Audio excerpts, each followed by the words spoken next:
ಸ್ವಾಗತ ಸ್ನೇಹಿತರೆ. ಇಂದಿನ ಸಂಚಿಕೆಯಲ್ಲಿ ನಾನು ಕ್ರಾನಿಕ್ ಕಿಡ್ನಿ ಡಿಸೀಸಸ್ ಅಂದರೆ ಮೂತ್ರಪಿಂಡದ ರೋಗಗಳು, ಇದಕ್ಕೆ ಮುಂಚೆ ನಾನು ವಿಡಿಯೋ ಮಾಡಿದ್ದೆ. ಕಿಡ್ನಿನ ಕ್ರಿಯಾಟಿನೈನ್ ಲೆವೆಲು, ಕಿಡ್ನಿನ ಫೈಬ್ರೋಸಿಸ್ ಕಮ್ಮಿ ಮಾಡೋಕ್ಕೂ ನಾನು ವಿಡಿಯೋ ಮಾಡಿದ್ದೆ. ಇವತ್ತು ಅದಕ್ಕಿಂತ ಒಂದು ಸರಳವಾದ ಮನೆಮದ್ದನ್ನು ನಾನು ಹೇಳ್ತೀನಿ ನಿಮಗೆ. ಇದನ್ನು ನೀವು ಹೆಚ್ಚು ಕಡಿಮೆ ಒಂದು 15-20 ದಿವಸದಲ್ಲೇ ನಿಮಗೆ ಇದರ ಲಕ್ಷಣ ಗೊತ್ತಾಗುತ್ತೆ, ಇಂಪ್ರೂವ್ಮೆಂಟ್ ಗೊತ್ತಾಗುತ್ತೆ ನಿಮಗೆ. ನೀವೇನು ಮಾಡಬೇಕು, ಬೆಳಗಿನ ಜಾವ ಖಾಲಿ ಹೊಟ್ಟೆಯಲ್ಲಿ ಒಂದು 100 ml ಅಷ್ಟು ದಾಳಿಂಬೆ ಜ್ಯೂಸನ್ನು ತೊಗೊಳ್ಳಿ. 100 ಗ್ರಾಮು ದಾಳಿಂಬೆ ಜ್ಯೂಸನ್ನು ತೊಗೊಳ್ಳಿ.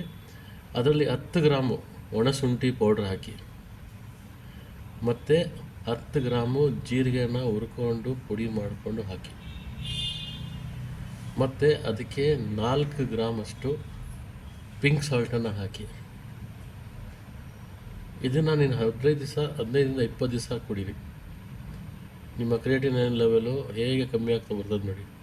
8ರಿಂದ 7, 7ರಿಂದ 6, 6ರಿಂದ 5. ಮತ್ತು ಇದನ್ನು ನೀವು ರಾತ್ರಿ ಅಂದರೆ ಸಂಜೆ ಹೊತ್ತು ಒಂದು 7 ಗಂಟೆ ಹಾಗೆ ನೀವು ಬೆಳಿಗ್ಗೆ ಮಾಡಿದ್ದು ಅರ್ಧ ಪ್ರಮಾಣ 50 ml ದಾಳಿಂಬೆ ಜ್ಯೂಸು, 5 ಗ್ರಾಮು ಒಣಶುಂಠಿ ಪೌಡ್ರು, 5 ಗ್ರಾಮು ಜೀರಿಗೆ ಪೌಡ್ರು, ಮತ್ತು 2 ಗ್ರಾಮು ಪಿಂಕ್ ಸಾಲ್ಟು ಮಾಡ್ಕೊಂಡು ಕುಡೀರಿ.